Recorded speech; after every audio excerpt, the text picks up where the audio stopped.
Alors c'est reparti, on va faire un blog dans Express. Alors je reviens où on était, localhost 3000. On était sur un projet Express tout vierge. Donc on va ajouter une route. Ah oui, pardon. D'abord, je me suis dit que si on partait dans du MongoDB ou de la base du Redis, enfin un système de base de données que vous ne connaissez pas, en plus ça allait faire beaucoup. Donc, pour l'instant, ma base de données, c'est un fichier JSON. Donc, vous connaissez déjà le JSON, c'est un format qui ressemble à du XML, mais plus cool. Je vous le file, ce fichier-là, je vous le filerai. En fait, c'est une fausse base de données. Pour l'instant, on va s'appuyer sur juste des articles écrits en dur. Euh, N'ayez pas peur de Redis ou de MongoDB, c'est pas du tout compliqué à utiliser. Le seul truc, c'est que ça vous fait encore plus de bordel à installer sur votre ordinateur. Et c'est pas forcément souhaitable pour l'instant. Perso, pour faire ça, j'utilise Vagrant. Enfin, quand j'ai plusieurs projets avec des environnements différents, par exemple, j'en ai un qui est sous un PHP super récent, un boulot en même temps sur un vieux PHP, genre un 5.2, en même temps un boulot avec je sais pas, du Redis, du Node.js, un autre truc avec du Python. J'utilise Vagrant. Vagrant, ça permet de gérer des bases de données, enfin, pardon, oula, ça permet de gérer des machines virtuelles. Et du coup, j'ai chaque environnement dans une machine virtuelle comme si c'était un ordi. Donc j'ai un ordi qui tourne sur mon ordi. Quand je commence à bosser sur mon projet, hop, je l'allume et quand je finis, je l'éteins. Et du coup, dedans, il y a la bonne version de PHP, la bonne version je sais pas, de Node.js, de NPM, de trucs comme ça. Aussi, c'est que des Linux. C'est aussi des Linux qui sont la même version que le serveur. Comme ça, j'ai pas trop de surprises quand je mets en ligne. Bon, c'était la petite parenthèse Vagrant. J'ai donc créé un dossier modèle. Dans ce dossier modèle, j'ai créé un fichier article.json. Eh bien, je vais rajouter une route avec mon article. Donc, ok. Alors, je vais reprendre la même chose que j'ai dans user.js. Classique. Et je vais ajouter ça dans mon fichier app.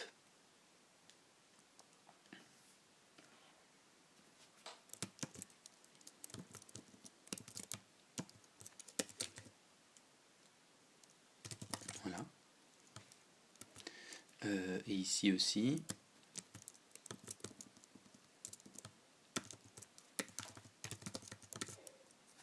Bien. Est-ce que ça marche? On va aller voir. Yeah, ça marche. Bon. Ok. Ça, je peux fermer. Non, je le garde pour plus tard. Ok, donc là, je vais afficher dans le dossier article, enfin non, c'est pas un dossier, dans la route article, la liste des articles actuellement sur le site. Enfin, actuellement dans la base de données, enfin dans la fausse base de données. Bon, ok, donc il faut que je récupère les articles et que je les mette accessibles ici. Donc var article ou article DB. Allez, j'appelle article. Mais ça, c'est vraiment la base de données contenant les articles. Require. Je retourne le dossier, je vais dans modèle. Article.json.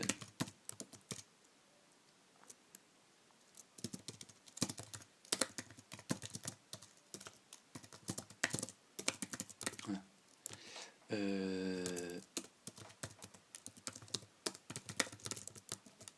Est-ce que ça marche? Ouh.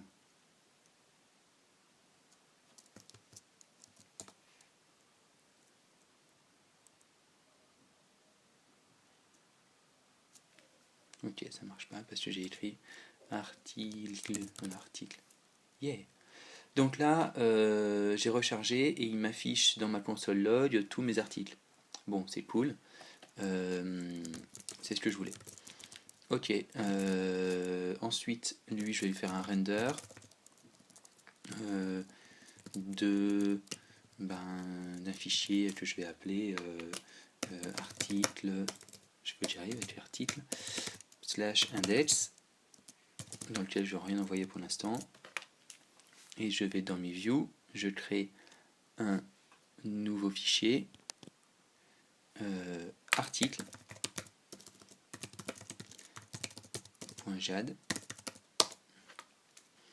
Et mon fichier JAD, c'est comme mon fichier, j'avais quoi, le fichier index ici, hop, je vais le faire plus simple, je vais rechercher layout qui est dans le dossier parent du coup, puisque je suis ici et mon layout il est là, h1 blog, et on va voir si je suis arrivé à faire tout mon truc juste ici. Ok, ça a marché, donc eh ben tiens, donc ouais, j'ai récupéré mes articles, j'ai récupéré ma route qui a récupéré mes articles ont affiché un fichier render, le fichier render est allé chercher le fichier index qui est là. Waouh.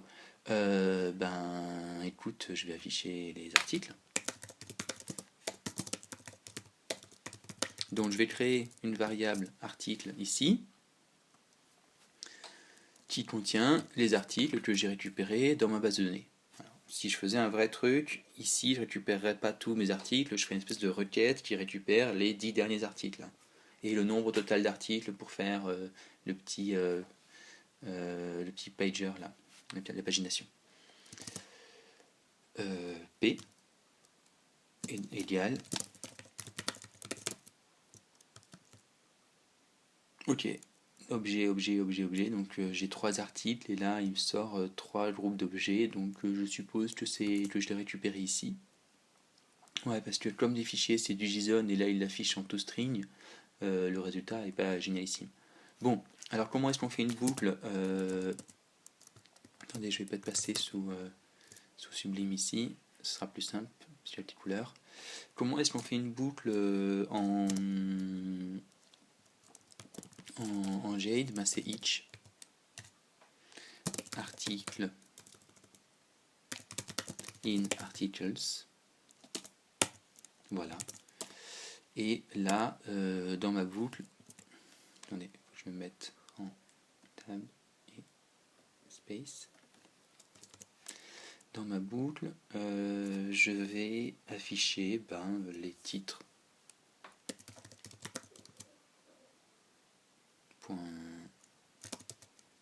Title.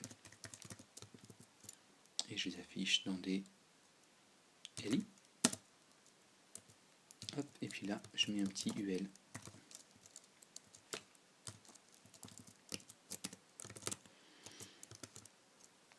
Magique. Bon, voilà, c'est du Jade, quoi, donc c'est pas la folie du monde, ça, c'est facile à faire. On va en profiter pour voir quelques petites astuces de syntaxe que je suis sûr que vous n'avez pas lu. Alors, là, je crée un, on va le voir ici, je crée un div classe égale article. J'ai pas besoin de marquer div, puisque par défaut il fait des divs, donc je mets juste une classe article. Dedans, je mets il faut bien faire gaffe au espace. Dedans, je mets un date, une div date. Alors, ouais, j'ai oublié de montrer un truc. Si vous êtes sur Sublime Text et si, comme moi, vous voulez voir la différence entre les espaces et tabulation, c'était dans Préférences, Users, ici.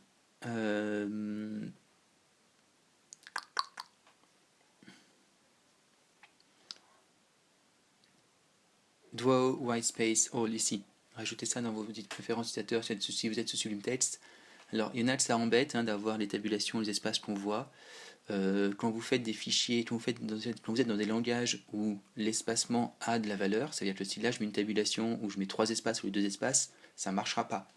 Donc, pour avoir ça, affichez les espaces, quoi. Conseil. Ou sinon, galérez-vous à débugger pendant des heures. Alors, ouais, on va faire des trucs de syntaxe. Alors, hop, donc là, égal, ça veut dire que le contenu, ce sera quelque chose qui sera dedans. Article.date, c'est une variable. Parfait. Je vais mettre un titre, H2. Là, je vais H1, donc H2. Dans mon H2, je mets un lien. Alors voilà, le lien, c'est compliqué, c'est href, entre parenthèses, égal. Je prends l'URL de la racine, articles, je vérifie que c'est bien articles ici. Hop, ici articles, ouais. Donc article plus article ID. Et dedans je mets article title. Voilà. Au même niveau que le H2, je mets une div text qui contient. Voilà. J'espère que je vous ai pas perdu. Moi, ça me. Waouh, j'ai fait un truc pas très bien là. Qu'est-ce que j'ai fait? Je suis bien en taille 0. Oui. Bon, bah, j'ai bouletté. Ah oui, voilà. C'est ma grande gueule. Là, vous voyez, j'ai un espace en trop. Donc du coup, comme j'ai un espace, tout ce qui est dedans, il a tout mis dans le H1. J'enlève ce petit espace. Et voilà. Alors, je vous disais justement qu'il fallait faire super gaffe et que je faisais super gaffe et tout ça. Que dalle. Je me suis fait avoir. Bon, ben voilà, ça marche. J'ai des liens et quand je clique sur ce lien, ça marche plus. Évidemment, parce que premièrement, je vais sur article 1 et deuxièmement, j'ai pas créé cette page. Alors, idéalement, je devrais aller sur article /1. Donc, c'est bien d'avoir cliqué et testé. Du coup, je rajoute le petit slash ici. Je retourne là, je rafraîchis, hop, et je vais dans l'article /1. Cool, ça marche. Bon, bah c'est bon. Maintenant, il ne me reste plus qu'à créer la page article /1. Ça devrait pas être la mer à boire. Alors, j'ai fini. Non, je vais retourner dans Atom. Et ça, je cache. Du coup, ça, j'ai créé ma get articles listing. C'est cool. Maintenant, je vais afficher l'article numéro quelque chose. Alors, article ID. Voilà. Donc 2 points article ID, ça veut dire que il y a un paramètre qui va prendre, qui va dire c'est un article ID ce paramètre. On va voir si ce paramètre c'est le bon. Alors ça s'appelle, pour récupérer le paramètre, c'est rec.param.id. Comment je sais ça? Je vous montrerai tout à l'heure. Ok, je vais là, je clique ici. Et j'ai pas regardé le bon endroit c'est là. Excusez-moi. Undefined. Ça. Et oui, parce que c'est pas ID, c'est article ID. Hop, ici je rafraîchis et il me dit 1. Si je lui dis hop, si je lui dis 42, il me répond 42 là. Ok. Si je lui dis Zobi, il me dit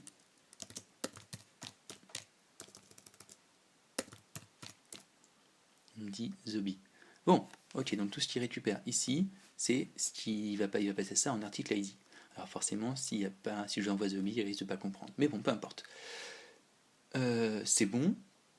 Il récupère cette valeur-là. Donc nous, on va envoyer dans article/article. Il faut vraiment que j'arrive à écrire article.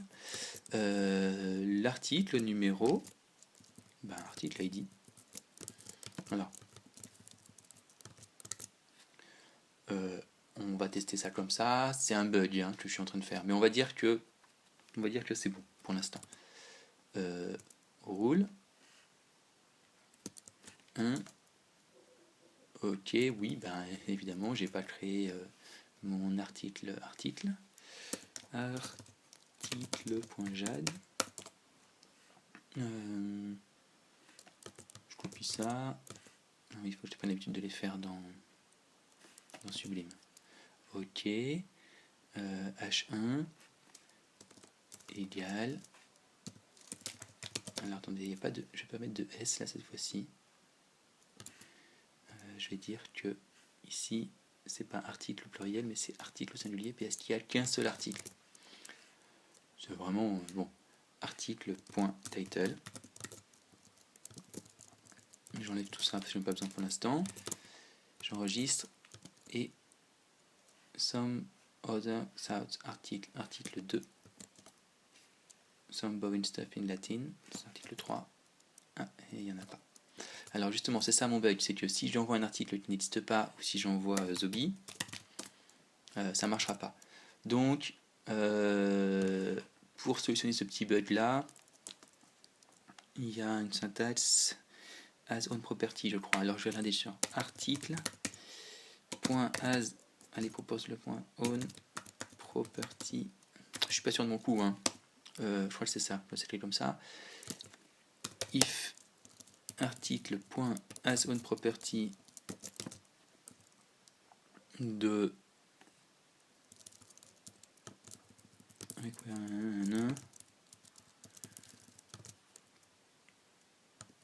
et s'il n'a pas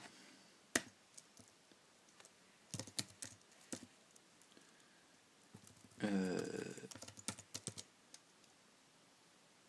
on va faire un truc dans le genre s'il l'a pas,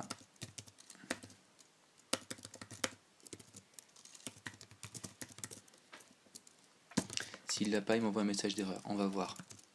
Ça marche. Et si j'envoie un, ça marche. Ok. Le as on property, c'est l'équivalent. C'est l'équivalent de machin, type of, bidule, machin n'est pas undefined. Ça sert à voir s'il y a un truc qui existe. J'aurais, enfin, je sais pas si j'ai déjà vu ça. Dans le même genre, il y a cette syntaxe là. If, donc je vais pas le faire, je fais juste article point entre crochets, donc j'arrive article entre crochets le paramètre id, et donc je fais type of, j'ai déjà vu voir ça, n'est pas égal à undefined. Voilà, pour vérifier si le truc est bien défini. Mais je crois que ça c'est plus performant. Bon, peu importe. En fait, le truc c'est de regarder si ça existe, sinon tant pis. Je vais peut-être mettre un message d'erreur plus propre. Je crois que le message d'erreur c'est next. Je vais le copier ici.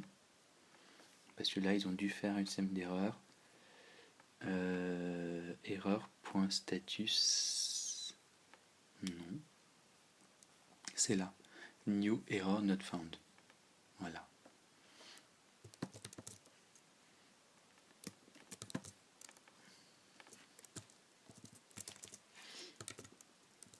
Article not found. Ça, c'est genre une vraie erreur spécifique. Je teste ça. Article 1, ça roule. Article 2, ça roule.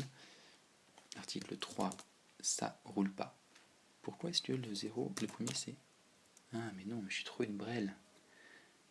J'ai fait une grosse erreur.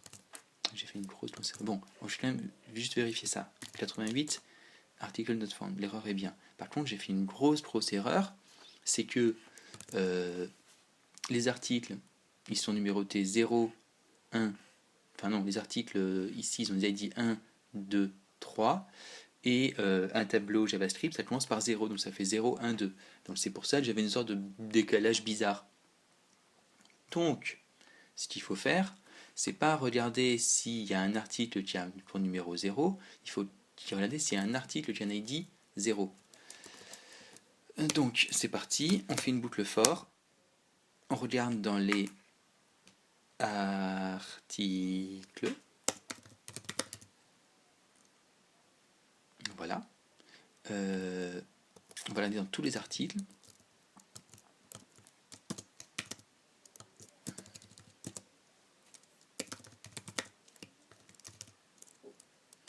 Alors, var, donc je vais dire, ok, est-ce qu'il y a un...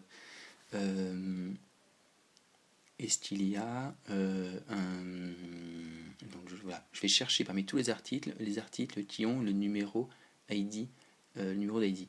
Alors ça, je voulais pas le faire maintenant. Je vais proposer de faire quelque chose d'un petit peu mieux. Au risque de vous embrouiller, mais derrière, ce sera plus simple pour vous. Je reviens sur ma page ici. Et là, je me rends compte que mes articles, je les appelle par un numéro. Numéro 1, numéro 2 et numéro 3. J'ai vu aussi que Ici, j'ai un truc qui s'appelle slug. Je me dis que c'est peut-être plus simple d'aller les chercher par slug. Voilà. Alors, le but de faire ça pédagogiquement, c'est pas vous mélanger la tête entre les 0 et les 1 et les 2, etc. Enfin, entre les numéros d'identification de l'objet et l'ID de l'objet lui-même. Donc, je vais plutôt aller chercher mes articles par slug, et comme ça, ce sera plus clair pour vous. Donc, article par ID, article.slug. Ok. Ici, je rafraîchis, et là, je vais sur la page First Article. Donc ici, je ne vais pas chercher par article ID, mais par article slug, ou juste slug. Ici, je récupère le paramètre slug, et là, ça va faire du sens. Donc là, je récupère l'article ID.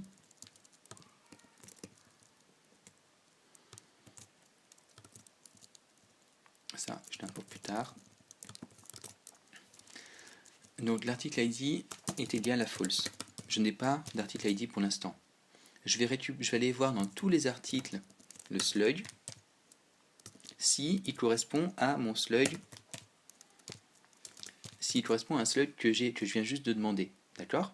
Donc il va aller voir chacun des tableaux ici, il va aller voir si est-ce que le slug first artist est égal au slug qu'on m'a envoyé dans l'URL. Non pas first artist mais first article ici. Voilà. Et si le slug c'est le même, il va dire à article ID, voici le numéro que j'ai trouvé. Donc, c'est un travail de base de données qu'on fait là, parce qu'on n'a pas de moteur de base de données. Mais bon, if, si le slug est égal au slug, dans ce cas-là, article ID est égal i. Donc en fait, comme je suis en train de regarder l'article qui a pour numéro d'identification dans mon tableau 2 et que le slug est égal au slug, je vais me souvenir du numéro 2. Ici, ensuite, je me dis, si je n'ai pas trouvé d'article, donc si article ID est toujours égal à false, pas d'article trouvé.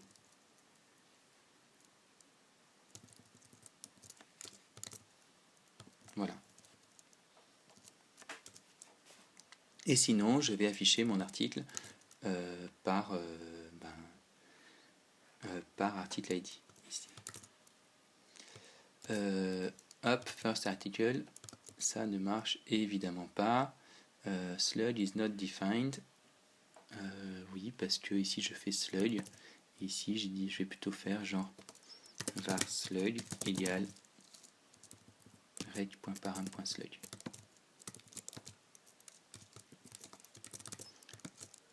First article, ok. Je retourne ici, some other souths, et ça s'appelle some souths. Ok. J'espère que je ne vous ai pas perdu avec ça. En fait, c'est ok, je récupère dans mon rec.param.slug la variable slug, que je la mets dans slug.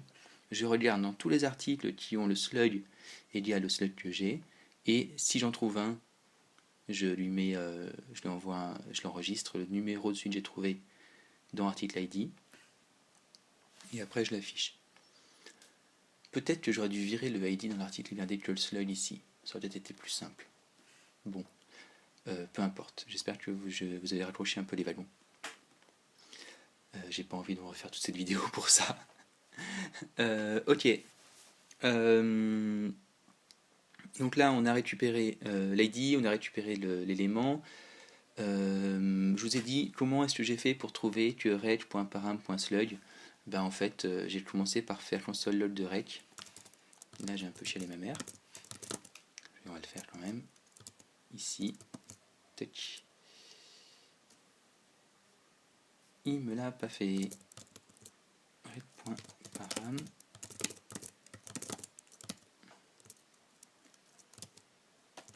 Ah oui, pardon, il faut que je sois sur cette page-là. Voilà. Donc là, red.param, il affiche slug, first article, c'est un tableau itératif. Si je mets... non, si c'est comme ça, c'est bon. Et si je fiche rec... Alors, il y a la doc, hein. La doc, c'est bien. mais parfois quand je cherche un truc, j'ai tendance à afficher carrément mon rec, et dedans, c'est un peu, ça fait un pique un peu les yeux, mais ça c'est mon rec là, et tout ça. Voilà, ça commence ici. Ça commence là, ouais, donc, et je regarde un peu tous les paramètres que j'ai dedans, et je fais un peu à la pêche. L'autre solution, c'est Express JS API. Voilà. Vous avez tout ce qu'il y a dans requête. Voilà.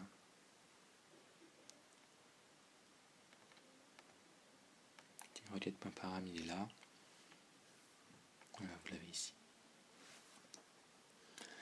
Bon. Où est-ce que j'en étais? Oui, donc là j'avais mon article était affiché, j'affichais que le titre. Donc c'est parti, je vais faire un petit peu de Jade pour afficher d'autres éléments, par exemple date. Hop, point date égale date, article, point date, point texte égale article.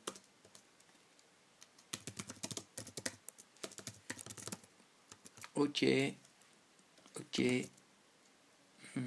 Qu'est-ce que j'ai encore cassé? Bloc, un type error, ligne 5.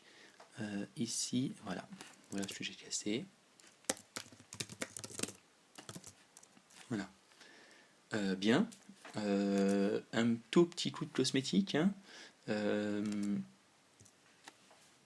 Style sheet. Tac.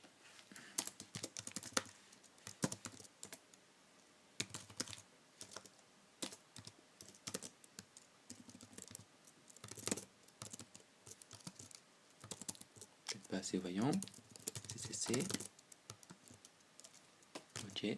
Pourquoi il ne veut pas?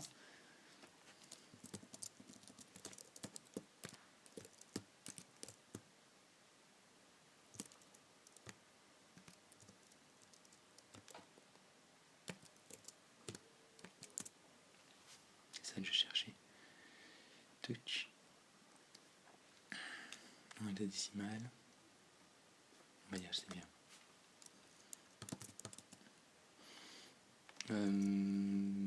Point date idéal. Je sais pas pourquoi il ne me trouve pas. Bon, c'était le fail CSS de la journée.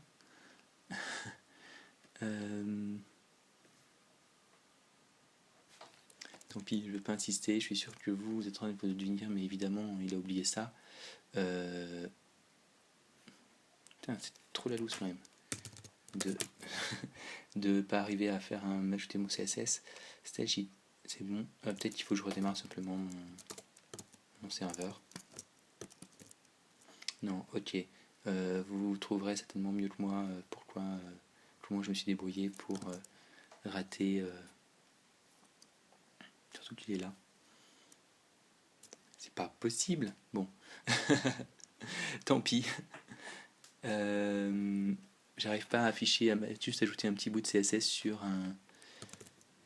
une page HTML. Je vous fais plein de Node.js, ça se passe nickel, enfin presque, et là je fais mon CSS. Bon, tranquille, je vais rajouter un petit lien ici, back to article list, un petit peu de cosmétique.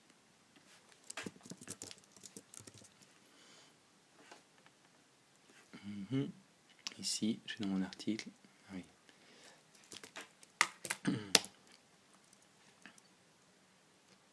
Non.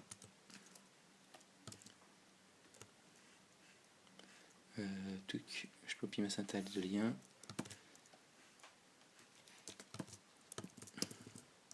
Là, hop, articles.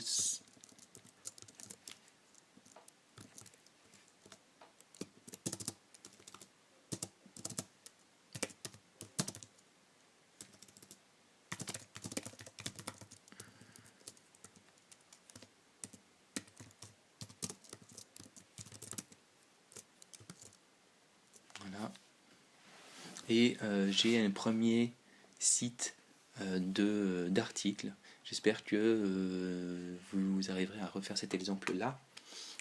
L'étape d'après, c'est qu'on va jouer avec ce qui est vraiment le plus cool dans Node.js, c'est le WebSocket, ça veut dire l'instantanéité. Là, on a vu un peu les trucs de base sur comment je crée un projet Express, comment j'arrive à manipuler mes vues, mes routes et un mini contrôleur au milieu. Je vous ai pas fait la base, je vous ai pas fait faire la base de données. Il y a des trucs vachement cool pour la base de données. Moi, j'aime bien Firebase. Enfin voilà, je veux dire, si vous voulez faire de la base de données sans installer une tonne de conneries, sans avoir à faire tourner une Vagrant sur votre machine, vous pouvez aller voir du côté Firebase. Vous pouvez aussi aller voir chez CouchDB.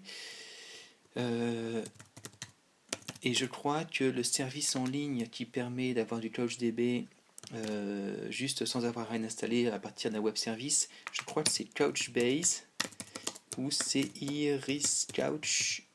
Ouais.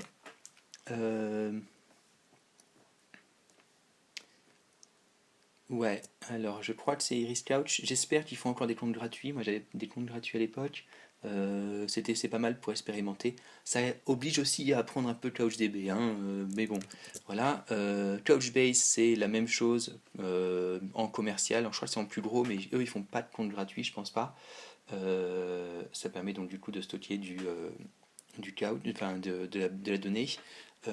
Firebase, ils sont aussi assez connus pour en fait l'abstraction de la base de données. Alors, ces services-là, c'est des services qui permettent d'enregistrer vos données sur le cloud chez un service tiers. Il y en a d'autres dans le même genre que j'ai pas cité qui fournissent aussi des API, etc., etc. Eux, ils sont, eux, ils sont bien. Ça décide aussi d'apprendre pour chacun comment fonctionne son API. À quoi ça sert de faire tourner sa base de données sur le cloud? Ça sert aussi à pas avoir à gérer toute son infrastructure. C'est plus souple. C'est pas forcément moins cher, ça dépend des configurations, mais ça apporte une certaine souplesse parce qu'on n'a pas, parce que, enfin, là je parle du site qui fait du gros trafic ou de l'application à gros trafic, on n'a pas forcément envie de gérer la scalabilité de l'application, ça veut dire sa capacité à encaisser un grand nombre d'utilisateurs.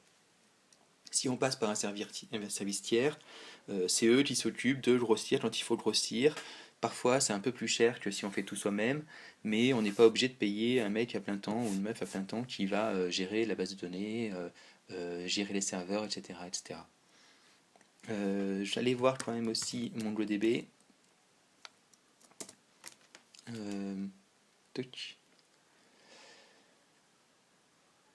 Wow, ils ont fait un nouveau site. Ok. Redis.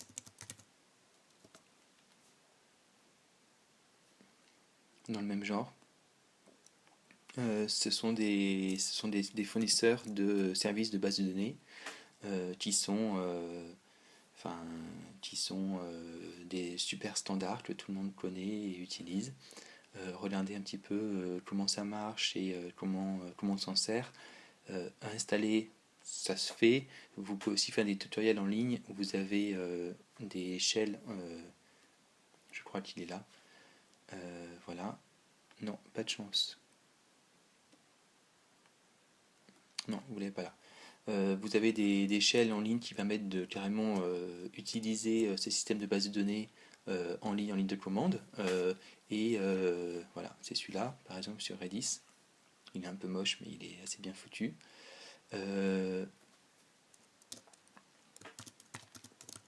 En quelques lignes, il va vous expliquer comment ça marche, comment est-ce que je peux créer des données et récupérer mes données. Là, Redis, c'est set server name Fido. Ok, get server name. Ils vont récupérer Fido. Souvent, c'est pas plus compliqué que ça les systèmes de base de données NoSQL. Hein. On n'a pas besoin de faire des requêtes comme SQL, tout ça.